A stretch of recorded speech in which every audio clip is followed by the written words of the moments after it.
show you my 5 crucial exercises for endurance athletes. So number 1 exercise is going to be the leg crank. I'm using it on the straps today. It's not crucial that you use it on the straps. You can also just do it with a weight or just no straps or no weight. So here we go. So what we're going to start with, 12 squats. 1, 2, 3, 4. Make sure the chest stays up nice and tall. 7, 8, 9, 10, 11, and 12. Then we step back, alternate. 1, 2, 3. Just make sure the knee is not folded in.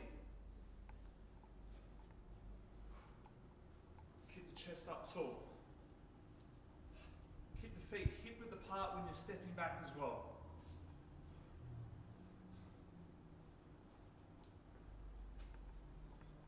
Core engaged. 4 to go. 3, 2, 1. Into a scissor jump. 1, 2, 3, 4, 5, 6, 7, 9, 10, 12, 13, 15, 16, 18, 19, 21, 2, 3, 4. Now jumps. 1, exploding up. 3, 4, 5, 6, 9, 10, 11, 12. Okay, so that's my leg crank. So it's a great activator before you go into the rest of the exercises. So what you want to do is more a plyometric exercise. Start with 12 squats, 24 lunges, 24 scissor jumps, and 12 jump squats. So that's the leg crank. The next exercise that we're going to go into is a cable pull, push, and a lunge together. So this is a great functional exercise. It's working the legs, it's working the upper body, the chest and the back, and the core, like most importantly. So I've had like no rest, I'm going straight into it.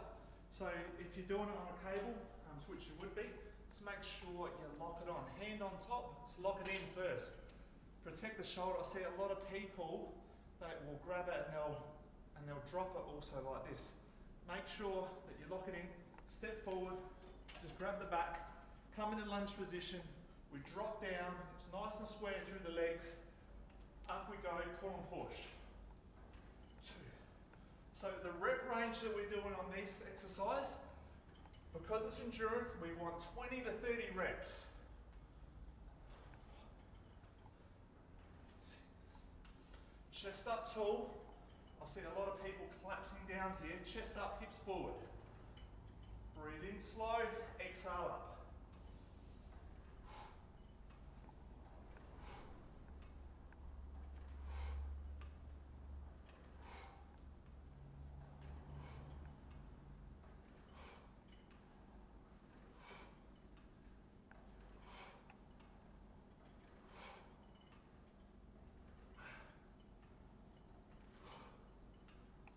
And 20, let's lock it in, drop the back, step back, protect the shoulder joint.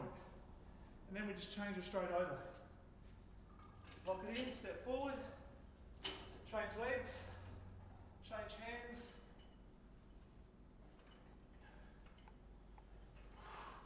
Exhale on the way up. Make sure you're turning your hands, bringing that right back to contract the back. Same with the chest.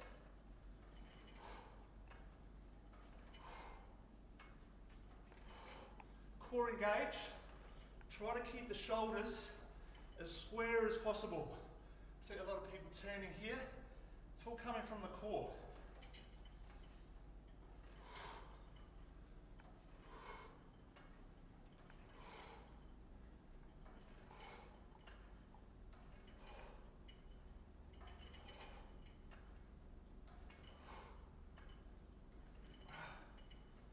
And 20. Again, drop the back. Lock it on. Back we go. From here we go straight into a wood chop. This exercise is great for the obliques. It's good for conditioning through the transverse plane as well. So like we need some sort of twisting. Obviously, when like we're swimming, it's a lot of hip rotation. So it's important to condition through that area as well. Just make sure the outside hand grabs first. Okay. your weight. Set your feet up. Alright, I normally like to go 2 shoulder widths apart, maybe a bit further. Toes are pointed out at 45 degrees. Outside hand grabs first, because you're pulling. So this is your driving hand to get these obliques working. From here all the way to one side. Keep your vision straight ahead. As you chop, chop down, stick the bum out the back, and contract through the obliques. Breathe in, chop, chop. Control the weight. Try not to let the weight control you. I see like this happening a lot. Control the weight. Keep your thoracic spine up nice and tall. Chop. It's all about the shoulder to shoulder coming across.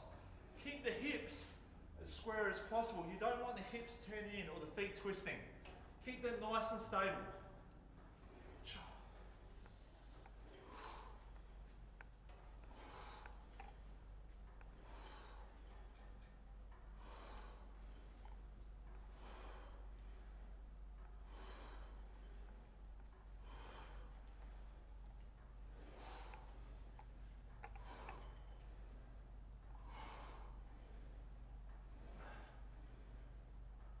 There's 20.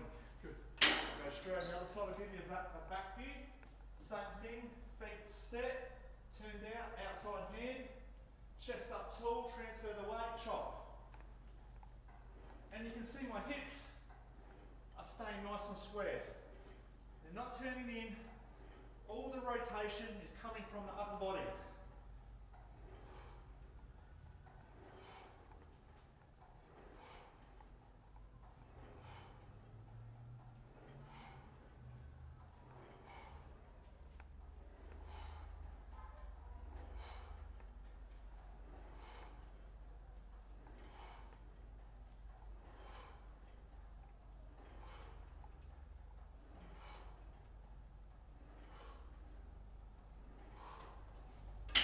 Okay, and there is the wood chop.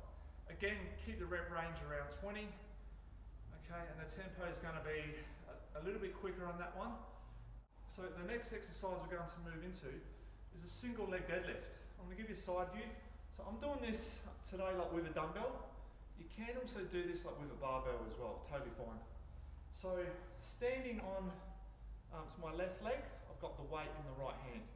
From here you can pop the hand on hip, draw the belly button into the spine, and just tipping into a deadlift, straight leg out the back. Glutes activating here, lifting up.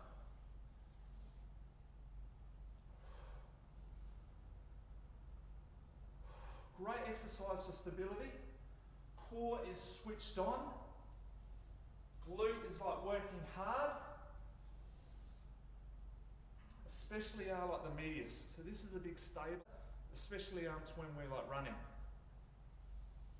So another important part is make sure like your vision, you're up top, you look straight. As you bend down, you look down slightly. Keep the weight shaving through that leg.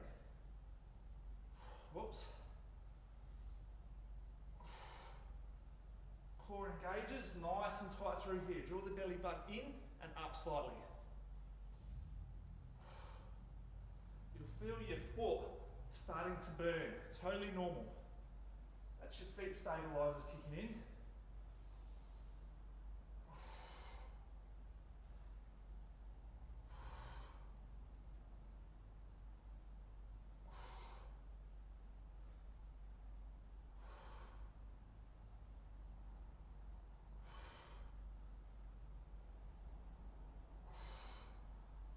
Nice tip forward, slight bend in the knee only, 20 degrees through here.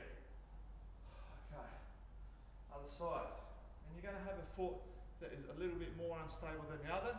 Again, totally normal. Hand on the hip, chest up, set, draw the belly button in and up, breathe in. Exhale up. So this is my less unstable leg.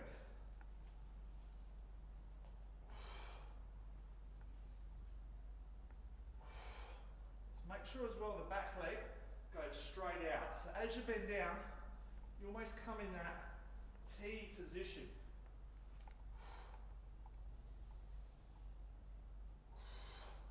Try not to go down too far. You want to keep the thoracic upright, shoulder shoulder right back as well. It's okay to come up and tap if you have to occasionally, just to set your balance.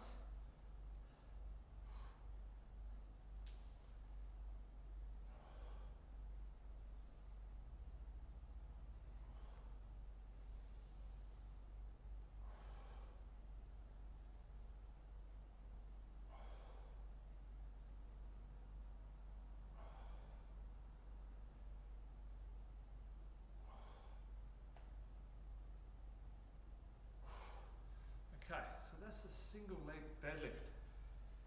As I said, can be done with a dumbbell or a barbell. So you can do a barbell if you want to. So the feet are going to go on the straps. So this exercise is good for, again, the lower abs. It's also good for the shoulder stabilizers because you're going to be putting a lot of pressure on. So from here, just make sure you draw in, straight arms, try to retract the shoulders together, keep your chin tucked and your head straight. So you've got a neutral spine. From here, the legs go straight out, straight body. As you pull in, contract the lower abs. Exhale, breathe in.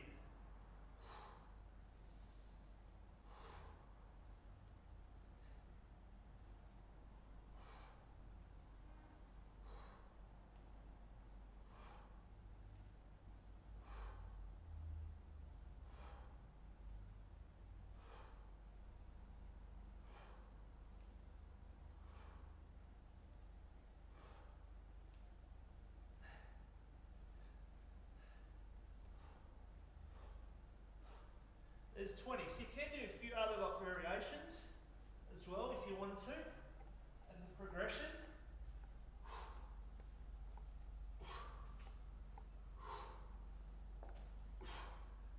And you can see it can be quite challenging if you start coming side to side as well, adding in a few variations, especially if you've already done 20 reps or so. So they're my 5 exercises. As I said, I prefer to do them in a circuit style. There's no rest in between, so you can just pump through 2 or 3 sets of that. So if you're doing this on a race week, I'd probably recommend that you did it on, say, a Monday, and you only did like 1 set. That's all you need. If you're going to do 2 or 3 sets, you're probably going to be a little bit sore, and could potentially slow you down for your race day. So it's also super important to make sure that you can squat, lunge, bend, push, pull, twist and gate correctly. So these are crucial principles to make sure that you can do. So these 5 exercises I'm showing you today are advanced. So if you can't squat, lunge, bend, push, pull, twist or gate, you're going to find these incredibly difficult, and it could also be a potential for something to go wrong. So just make sure that you've got good posture, you can squat, lunge, bend, push, pull, twist and gate before you go into these exercises. Thanks for watching, guys.